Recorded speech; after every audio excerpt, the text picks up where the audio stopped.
His last heartfelt request, to see his dog before execution. What happened next was incredible. Jim Hunter sat in his small cell, the ticking clock heavy on his heart. Death row. The words echoed in his mind like a cruel taunt. A proud mechanic turned ex-veteran, he had spent his days fixing engines and helping neighbors, a dependable pillar in his small Midwestern town. Now, because of a twisted fate that robbed him of everything, he faced the end. What made it worse? He hadn't committed the crime he was accused of. All he wanted, as he stared through bars at a world he could hardly remember, was one last moment with Buddy, his loyal dog and the only light in his dark life. Bright golden sunshine streamed through the barred window, illuminating Jim's worn face. Memories flooded back. Buddy's joyful barks, the feel of his warm fur against Jim's side. Those moments seemed to slip further away as the execution date drew closer. Jim's once strong heart felt like it was shrinking, trapped in a cage of despair.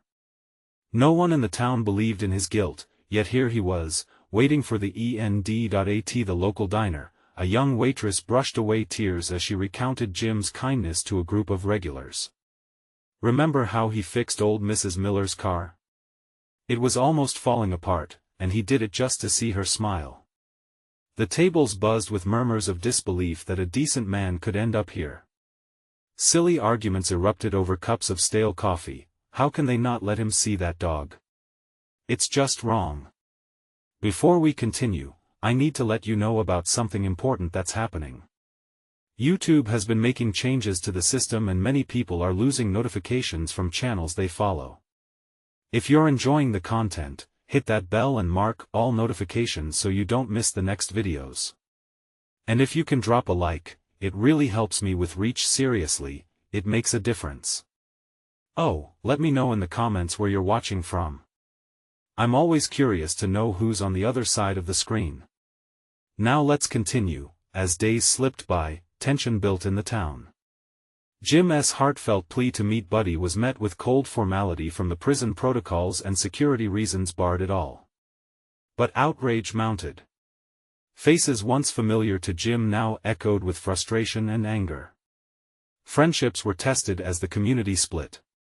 Some demanded strict adherence to rules, while others roared for compassion. Each conversation became an emotional battle. The heart of the town beat stronger for justice. Then, like a crack in a dam, hope emerged. A forgotten piece of evidence surfaced, a file buried deep in an old box. It painted a different picture, a glimpse into the prejudice and corruption that had ensnared Jim. As whispers of the truth spread, smaller groups convened, urging each other to take a stand. They began to question their own beliefs and biases, embarking on a collective journey of reform, but time was running out. Jim leaned heavily against the wall of his cell, clinging to memories of Buddy, his heart aching with every exhale. Would they rally in time? Would love and loyalty break through the walls of a flawed system? In the face of cascading events, Jim held his breath, praying that his last request, a fragile thread of hope in the shadows, would resonate enough to kindle a flame of change in a town that needed it most. What awaited them all on this road to redemption? With each passing hour, the town felt the weight of Jim's plight.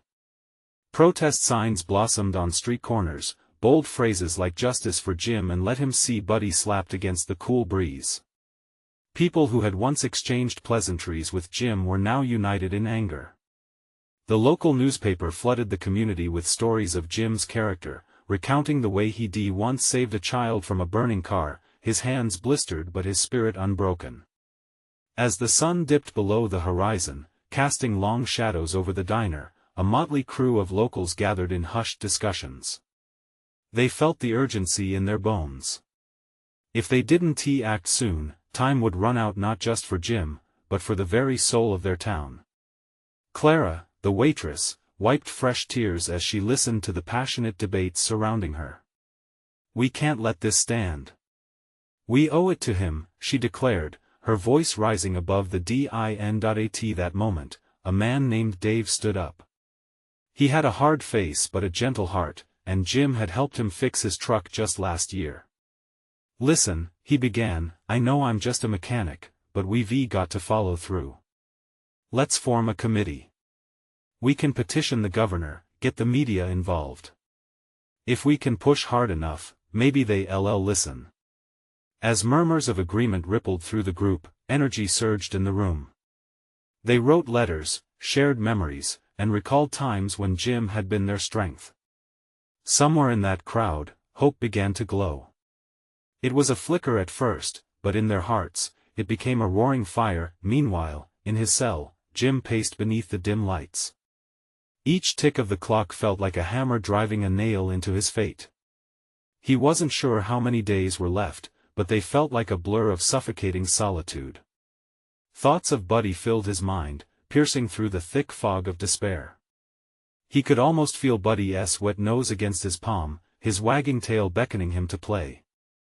"Just hold on, boy," he whispered, hoping against hope that his silent plea would resonate in the universe. The next day, a letter arrived for Jim.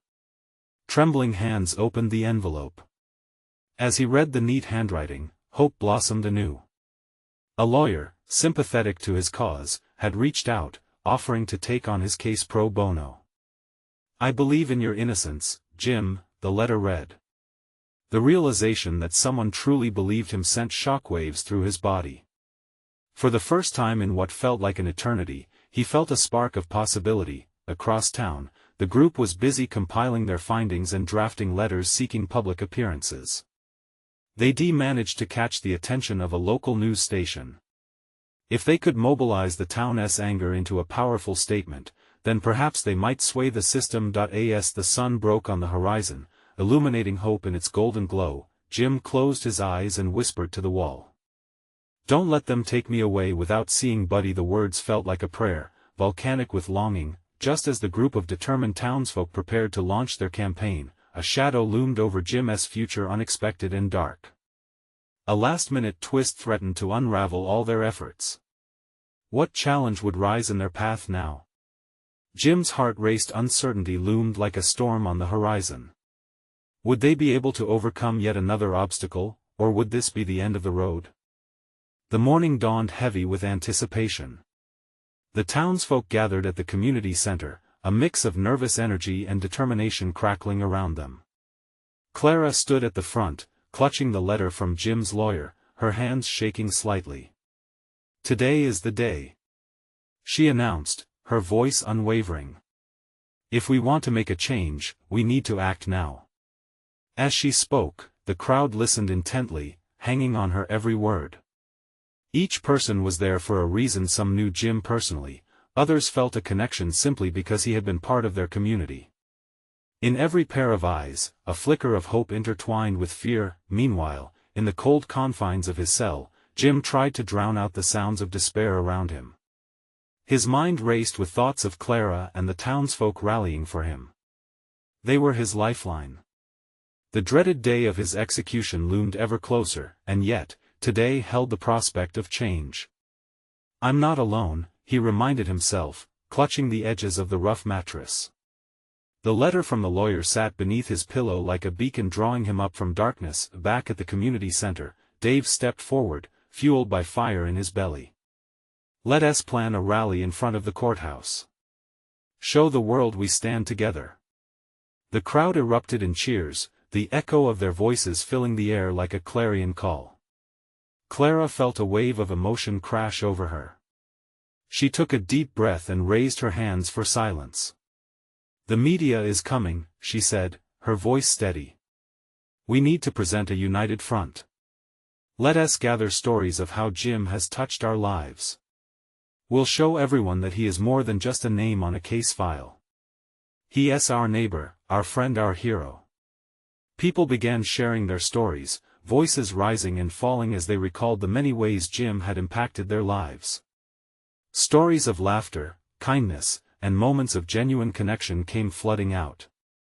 Each tale wove a deeper tapestry of community. It was clear Jim wasn't just fighting for his life, he was fighting for the very heart of the town. As they prepared for the rally, a sudden wave of dread rippled through Clara. She felt a twist in her heart. Despite their unity, what if it wasn't enough? What if the system, the very forces they were battling against, were too formidable? Across town, a dark figure lingered outside the prison walls, the sheriff standing with an unreadable expression. He had been torn between the law and the town's outpouring of support for Jim. As he checked his watch, an unsettling sense of urgency washed over him. Time was running out. Back inside, Jim felt the shift in the air. He could sense that something was happening beyond those steel bars. He prayed for his friends to find strength and for a little more time, just a moment to see Buddy. "Please, let them make it in time," he whispered, blossoms of hope battling against despair inside him. As the townspeople prepared to march, an unexpected report blared from radios and televisions everywhere. "Breaking news: Jim's lawyer is filing a last-minute appeal." But a hidden twist threatens everything. The energy shifted again, the hopeful resolve now mixed with tension. What could this hidden twist be? As they faced the unknown, could they rally together yet again? Did they have the strength to push back against the odds stacked against them? The rally was abuzz with apprehension and excitement as the townsfolk assembled outside the courthouse. Clara looked out at the sea of familiar faces, feeling both pride and anxiety churning in her stomach. Holding Jim's letter tightly, she knew they were all here for a single purpose: to be his voice. "Remember," she called out, raising her hands to capture everyone's attention. "We're not just here for Jim. We're here for justice, for truth." The crowd echoed her sentiment, chanting his name in unison. Each shout felt like a lifeline thrown into turbulent waters, an anchor amid the uncertainty. Dave stood beside Clara, his eyes bright with determination. "We need to make our stories heard," he exclaimed. "Our voices matter, and today we will show the world who Jim really is." He stepped down, and the crowd parted, allowing individuals to step up one by one to share their connections with Jim. As the first speaker approached the makeshift microphone, a hush fell over the crowd. A woman named Linda went forward, her hands trembling but resolute. "Jim taught my son how to ride a bike," she began, her voice breaking just slightly. "He cheered him on every time he fell. He never gave up on him, just like we can't give up on him now." The crowd murmured in agreement, and Clara felt a lump in her throat. Then came Mr. Thompson, an elderly man with a wizened face. "Jim saved my dog last year when he ran away," he said, tears glistening in his eyes. "He searched for hours, calling Buddy's name until he found him. That's the kind of person he is. How can we let them take him away?" The crowd erupted in a wave of emotion, shouts mingling with sobs, a chorus of hope and heartache. As Clara looked out, she realized the power of their shared memories. Each story was a brick, fortifying their resolve and building a wall of support around Jim. Yet, amid the swell of emotions, Clara couldn't shake the chill of doubt that crept back in. What if their stories weren't enough? Across town, at the prison, Jim sat on his bunk. The weight of despair hung heavy on him, but a small flicker of hope boiled beneath the surface. The letter from his lawyer felt hot in his hand. It was a lifeline, a glimmer of truth in the dark. "Please, just give me more time," he whispered, feeling every heartbeat as he thought of Buddy. At that moment, a guard approached with a grim expression. "You got a visitor, can be a quick one," he said gruffly. Jim shot up, his heart racing at the thought of seeing anyone, but his pulse quickened even more with the thought of seeing his beloved dog. Outside, the rally had intensified. The media had arrived, cameras rolling as they captured the emotions spilling out like a river breaking free from its banks. Hope floated above despair, yet the hidden twist loomed in the backdrop. Clara glanced around. She needed to know how to face the next challenge. As the rally continued, an unexpected sight caught her eye. A news anchor, microphone in hand, had just approached Dave. "Sir," he called out, "how do you feel about the new appeal, given that it includes surprising evidence?" The crowd paused, breath held. Clara's heart raced. What was this about? Could this be the twist that would change everything? The bravado of the lawyers and the tales of Jim's goodness seemed less significant compared to whatever revelation hung in the air. Would this be their turning point, or would it plunge them deeper into uncertainty? Every soul held their breath, eyes wide, waiting for the verdict of destiny. Could hope rise again, or had they just stepped into a darker tale? With every pulse of the crowd, the air thickened with suspense. The tension in the crowd was palpable, like electricity coursing through the air. Clara felt it tingle on her skin as she held her breath, straining to hear Dave's response. He stood frozen for a moment, a look of surprise etching itself across his face. Then, as if the ground beneath them had shifted, he stepped closer to the microphone. We're hopeful. Dave finally managed to say, his voice bold but tinged with urgency. This new evidence might just turn the tide in Jim's favor. But we need to keep pushing, and the crowd erupted into a mixed chorus of cheers and questions, a whirlpool of fervor feeding off one another. Clara caught snippets of conversations, people speculating loudly, exchanging thoughts and theories, a surge of optimism crashing against their fears. She could feel a flicker of hope igniting within her, allowing the warmth to spread from her heart to her fingertips. Then, Dave's gaze caught hers, and she could see the determination reflected in his eyes. "Clara, we need to rally all our resources. Speak to everyone who can help. Let us get every bit of information on that evidence." "Right," Clara replied, her voice a steady anchor amid the storm of confusion and emotion. The rally was morphing into more than just a stand against the injustice Jim faced. It was becoming a mission, a unity that could chart a new course. But in that moment, her mind turned back to Jim. She imagined him alone in that cold prison cell, the echo of hope and despair battling within him. What would he be feeling right now? She wondered. Is he as anxious as we are? Across town, Jim sat still, his heart pounding against the stillness of his cell. A visitor, he whispered to himself, feeling both excited and nervous. Could it be his lawyer? Or had they finally brought in Buddy? As the door opened, Jim's breath caught as he saw the familiar figure. It was Sarah, his sister, a fighter just like him but with a gentler spirit. He could see the worry etched on her face, but beneath it, he caught a glimpse of fierce determination. The sight of her filled him with a rush of comfort. "Hey, Jim," she said softly, taking a seat across from him. "I heard about the rally. People are fighting for you." "Really?" Jim's voice cracked with disbelief. "They still care?" "More than ever," Sarah replied, her eyes sparkling with unshed tears. "They shared their stories, Jim. Stories about who you are. About how you've helped this community. They won't let go." Hope flickered in Jim's chest, filling the empty spaces with warmth. "But the new evidence?" he asked, hunger for information lacing his voice. "They think it's something big, something that could prove your innocence," she said, leaning forward. "But we need to act fast. They're still trying to keep you silenced." "A bombshell for sure, right?" he replied, though his heart sank in the pit of uncertainty. But what if it isn't enough? Outside the prison walls, the rally surged like a live current. Clara inspired some to take action, organizing teams to spread the word, canvass for support, connect with local media. Every chant was a reminder that their collective strength could push against the tide of despair, that relentless force they knew Jim needed. But back with Jim, the clock was ticking. Shadows danced around him as the guard tapped impatiently at the door. "Time's almost up." As Sarah rose to leave, she leaned over, taking his hand. "No matter what happens, we're here for you. Fight. Just hold on." The door shut, and Jim was left to grapple with the weight of her words. Fighting felt so daunting, but he felt less alone now.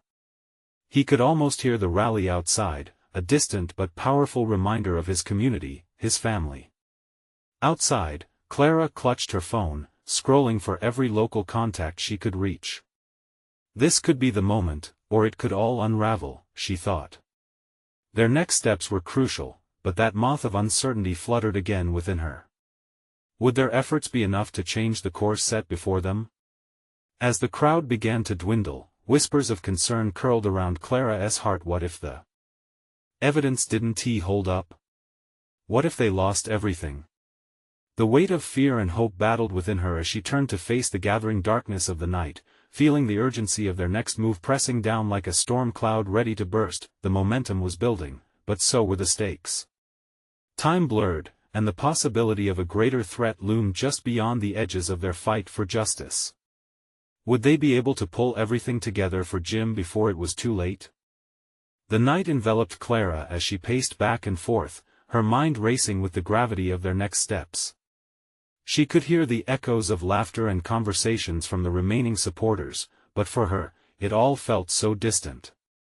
The faces of friends, allies, even strangers filled her memory, each a testament to what they were fighting for. Yet, in her heart, the storm of doubt brewed relentlessly. She took a deep breath, pulling out her phone again, scrolling through each name.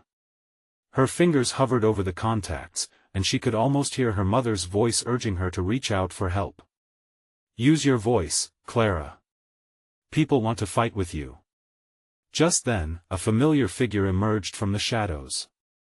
It was Dave, his brow furrowed in determination and a hint of worry in his eyes.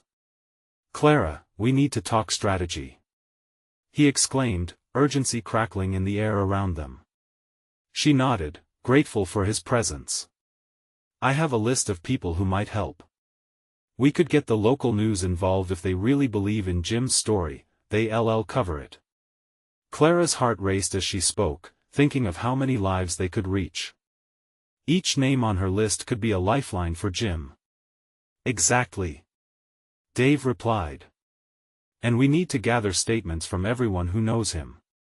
We'll show the world Jim isn't just a name on a case file. He's a brother, a friend." He hesitated, eyes shining with passion. "He matters."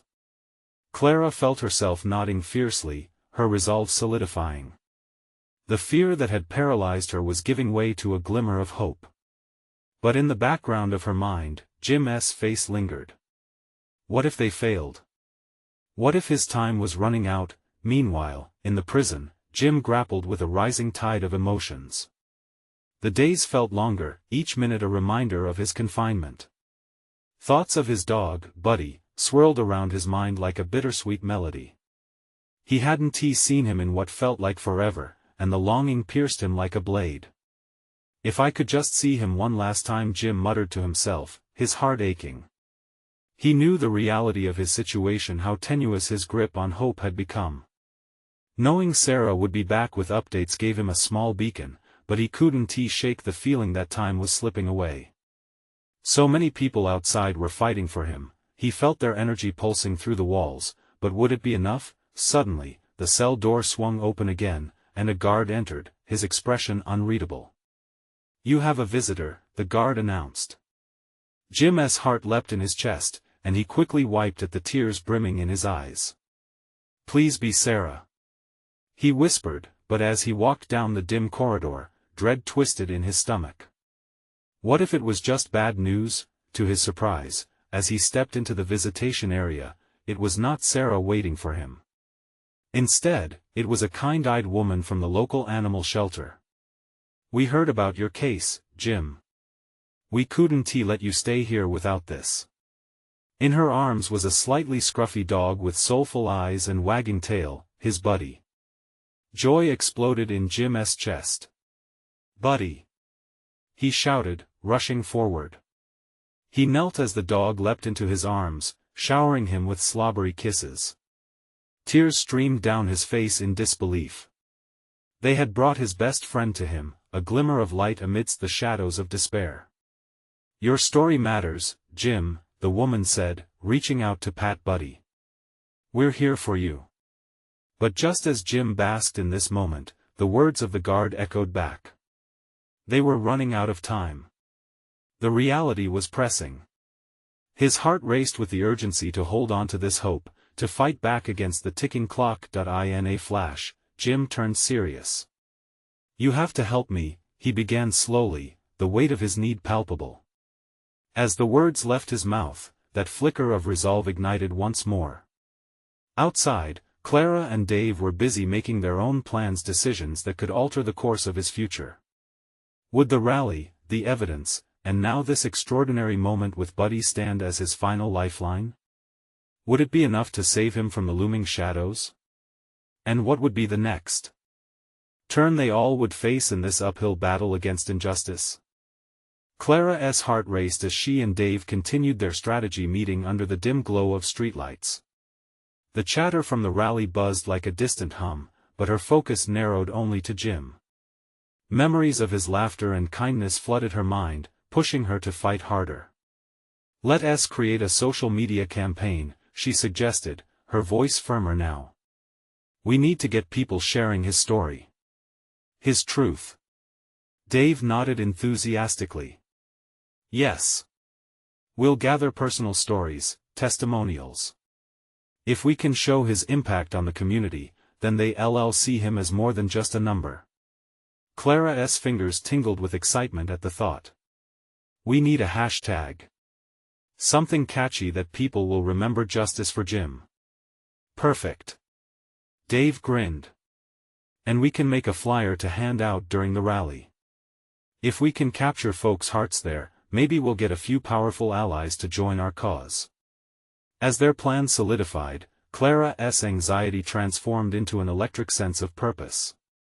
Each text she sent out, each graphic they created, felt like a step toward rescuing Jim from the jaws of despair. Yet, in the recesses of her mind, shadows loomed. What if their efforts failed? The fear of seeing Jim's name in headlines felt real, and the thought clenched her stomach. Meanwhile, back in the prison, joy and pain collided within Jim as he held Buddy close. The soft fur of his dog calmed him momentarily, but then the gravity of his situation returned. He looked at the woman from the shelter and carefully let go of Buddy's warm embrace. "Thank you for bringing him, but I need more than this," he whispered, urgency coating each word. "I can't let them take me like this. You have to help me fight." The woman's eyes softened, understanding the weight of his words. "I can reach out to advocacy groups, Jim. There are people who care. You're not alone in this." "Please," he said, desperate. "Tell them I need my story to be heard, that I deserve a chance." "Can you do that?" She hesitated for a split second, then nodded, a flicker of determination in her gaze. "You can count on me. I'll start making calls tomorrow. We'll get your message out."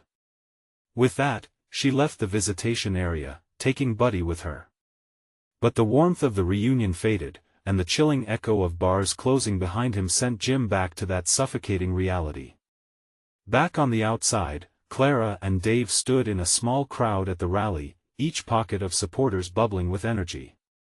Clara lifted her phone, capturing the momentum of the moment. Everywhere she turned, she saw faces filled with concern and determination. "Let us start," she announced, her voice ringing throughout the crowd. "Let us make some noise for Jim."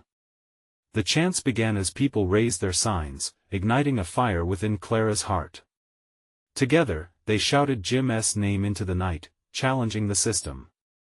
She felt an exhilarating thrill as adrenaline coursed through her veins, but just as the crowd surged with passion, Clara's phone buzzed violently in her pocket. She fished it out, and her heart dropped. It was a message from Sarah, a sense of urgency mixed with panic permeating each word. "Clara, we need to talk. It's about Jim. Something has happened." Her breath caught in her throat. What now? Was it good or bad news? In that moment, as the chants faded around her, the veil of hope and fear hung heavy in the air. What had just shifted? And what price would they have to pay next to save their friend? Clara barely registered the fading chants around her as she stared at her phone, the message blinking ominously on the screen. Panic clawed at her throat. She swiped to open it, heart pounding as she read Sarah's words again, urgently racing through her mind. What could have happened, she murmured, more to herself than to anyone around. The crowd's energy felt like a distant echo now, replaced by the heavy weight of dread. Dave noticed her shift in demeanor. "Clara? What's wrong?" he asked, worry lacing his voice. She looked up, trying to force a smile. "It's Sarah. Something's changed with Jim. Before she could say anything more, her phone buzzed again, this time a call. It was Sarah. Clara's heart raced, not just from the call itself, but from the fear of what it might mean. She answered, her breath hitching slightly, "Sarah? What is going on?" "Clara, it's bad." Sarah's voice trembled on the other end, each syllable heavy with emotion. "Jim, he's been threatened.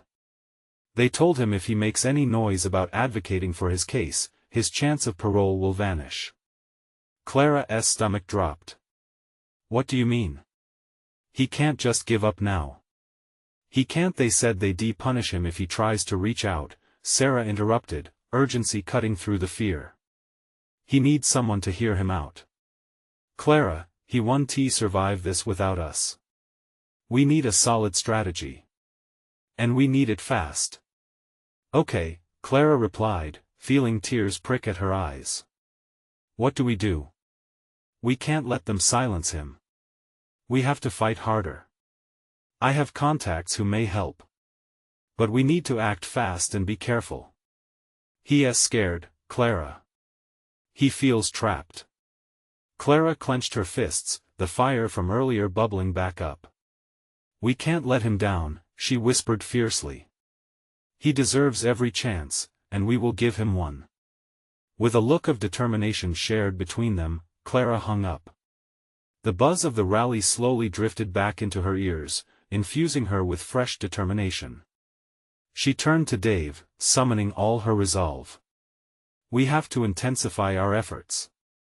We're going to need more concrete evidence, photos of the community's support, testimonials, anything that shows what he means to us." Dave's eyes glimmered with solidarity. "Let us do it. We'll set up interviews and get stories. And then we'll hit social media harder."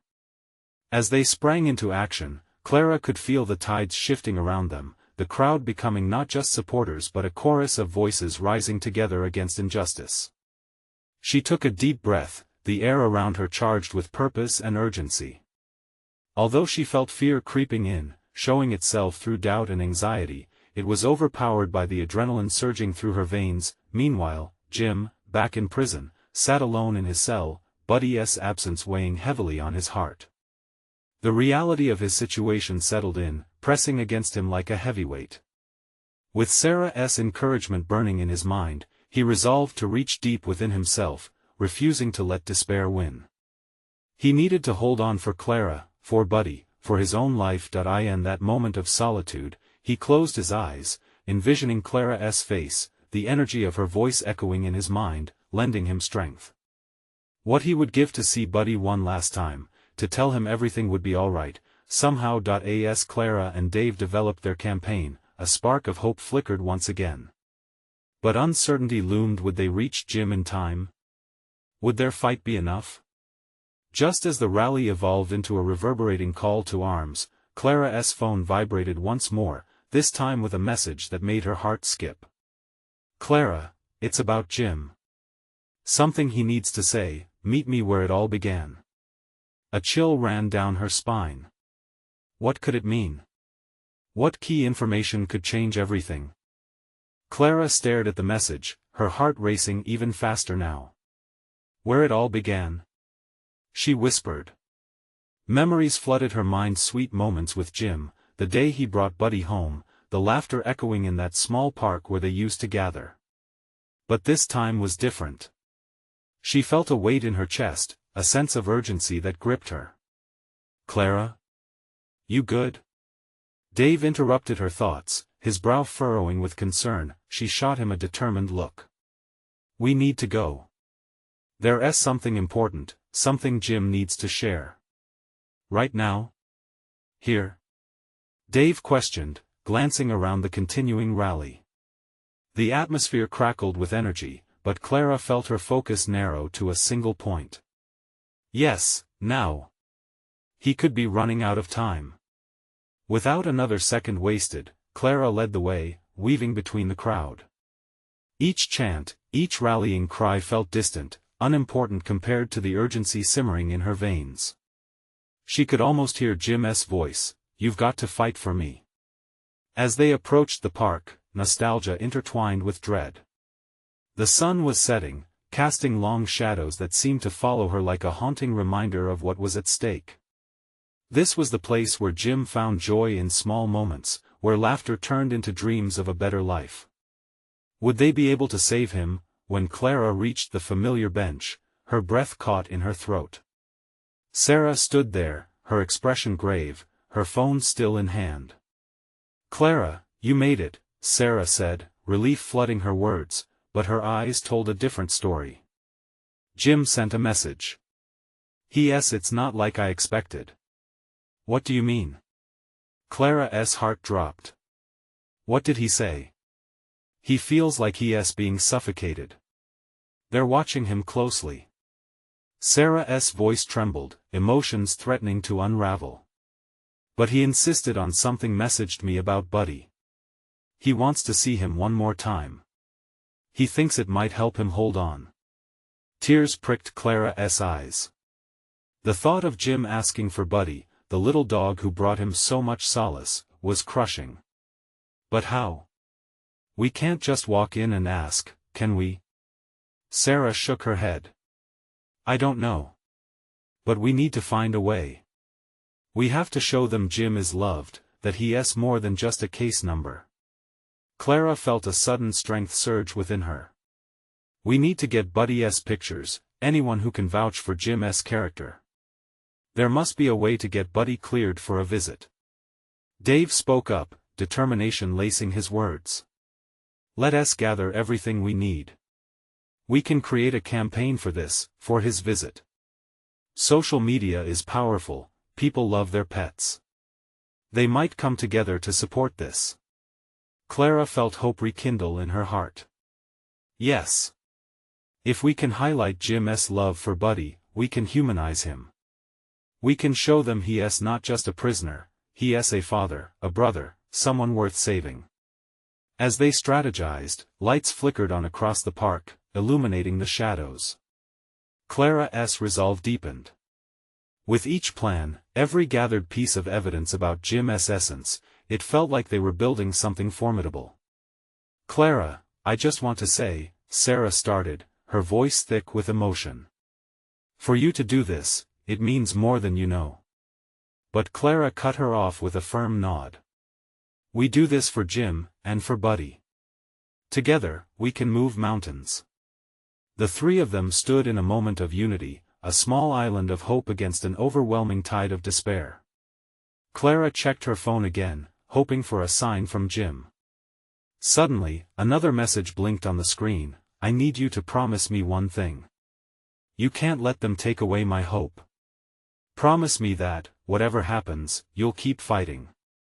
The air around them shifted. Clara felt the weight of his request settle over her. They wouldn't just be fighting for Jim or Buddy. They would be fighting for hope itself. With a spark ignited in her soul, Clara looked at her friends. "We're going to do this. For Jim, for Buddy, and for all the hope that hangs in the balance. We will not let them take it away." As the darkness of night enveloped the park, she felt the fierce pull of destiny. What would be the challenge they had yet to face, waiting just around the corner? Time was ticking, and together, they had to be ready. The night sky spread above like a shroud as Clara, Sarah, and Dave chalked out their plan. With Jim's words ringing in their ears, they moved swiftly, gathering every resource possible to build their case for Jim's right to see Buddy before it was too late. Social media posts flew out of Clara's hands, her passion fueling their engagement.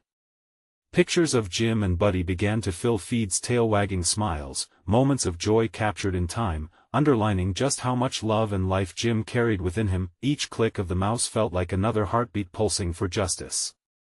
The emotional connection began to spread, like wildfire through the town.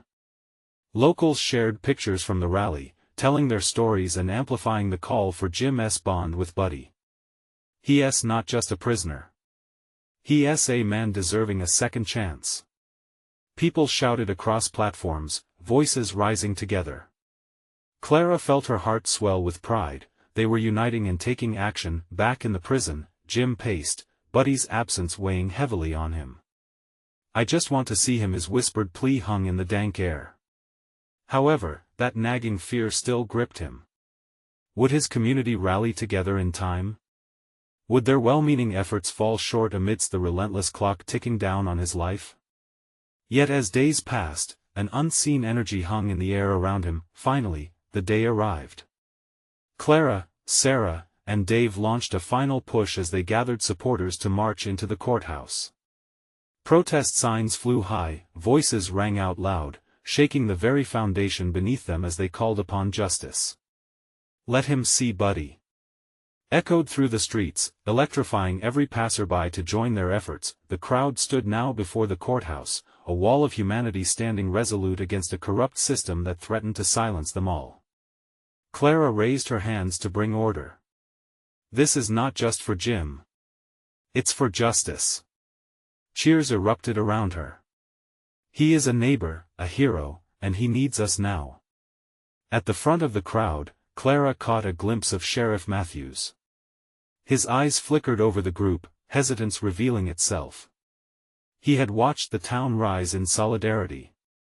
He knew Jim's character better than anyone and had been struggling with the weight of justice versus compassion.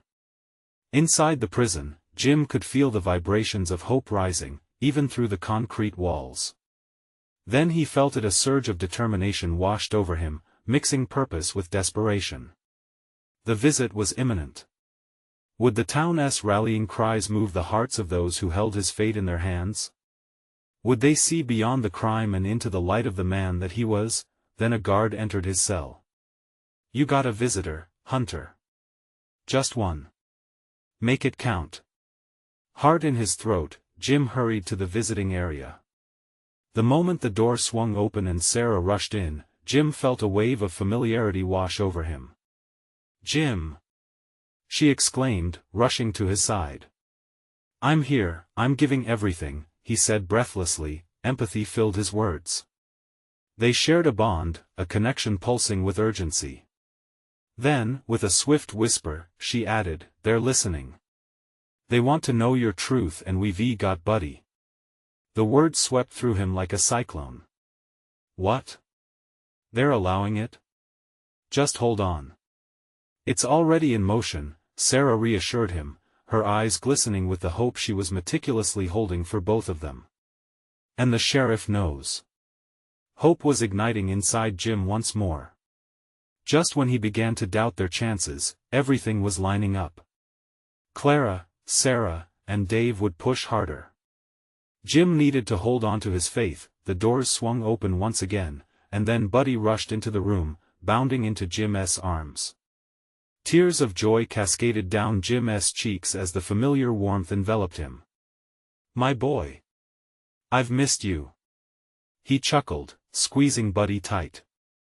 Their reunion pulsated with life, each moment shared whispering promises of hope and strength against the shadows closing in around them. Outside, the rally simmered with buzz. Clara took her place at the forefront, steering their joint effort forward as the painful stories brought tears of shared memories and unbreakable bonds of love and support.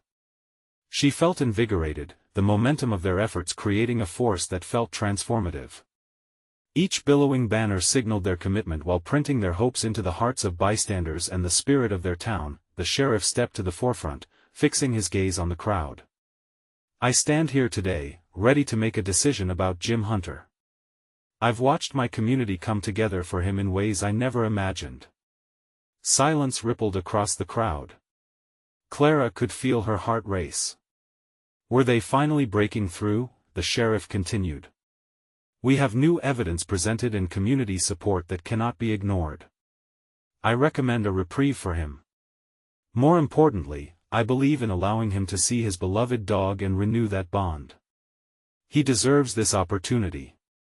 Gasps and cheers erupted simultaneously. Clara's heart soared, the elation in the air was almost tangible, melting away the haze of fear that had lingered for so long. The voices of the people like a collective beam of hope had shattered the darkness. In the prison, Jim clung to Buddy, disbelief washing over him. "So, we did it, boy. We actually did it." His heart swelled. It was time not just for hope but for a meaningful life ahead, one where he could fight for every moment with his loyal friend. As Clara raised her hands, inciting the crowd, their voices soared into the night, a melody of triumph.